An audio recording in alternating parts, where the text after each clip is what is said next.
Hello viewers, আশা করছি সবাই ভালো আছেন। আমিও ভালো আছি। আজকে পাবদা মাছের একটি রেসিপি আপনাদের সাথে শেয়ার করছি। পাবদা মাছের ঝাল রান্না করব। এর জন্য প্রথমে মাছগুলো মশলা দিয়ে মাখিয়ে নেব।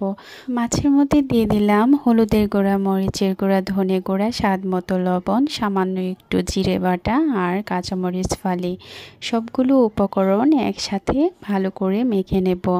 পাবদা মাছের এই রেসিপিটি রান্না করতে খুব বেশি একটা সময় লাগে না। তো মাছগুলো মাখানোর পর ঠিক এরকম দেখাচ্ছে।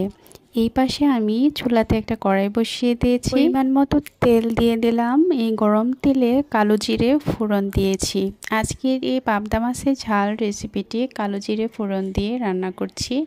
এই রেসিপিটি খেতে ভীষণ টেস্টি হয়। যারা এখনও ট্রাই করেননি তারা অবশ্যই একবার ট্রাই করে দেখবেন।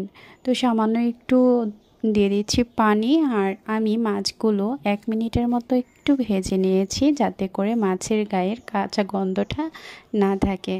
তো এখন আমি মাছগুলো নেড়েচেড়ে দেওয়ার পর 2-3 মিনিট একটু ওয়েট করব, জাস্ট একটু বলক আসার আগ পর্যন্ত। দেন আমরা দিয়ে দেব ধনেপাতা কুচি। ধনেপাতা কুচিটা মাছের অনেক টেস্টি নিয়ে আসে, খেতে ভীষণ ভালো লাগে। তো এইভাবেই আজকে আমি পাবদা মাছের ঝাল রেসিপিটি তৈরি করেছি। কমেন্ট করে জানাবেন কেমন হয়েছে। সবাইকে অনেক অনেক ধন্যবাদ জানাচ্ছি। অনেক ভালো থাকুন, সুস্থ থাকুন সেই প্রত্যাশায় আজকের মতো বিদায় নিচ্ছি।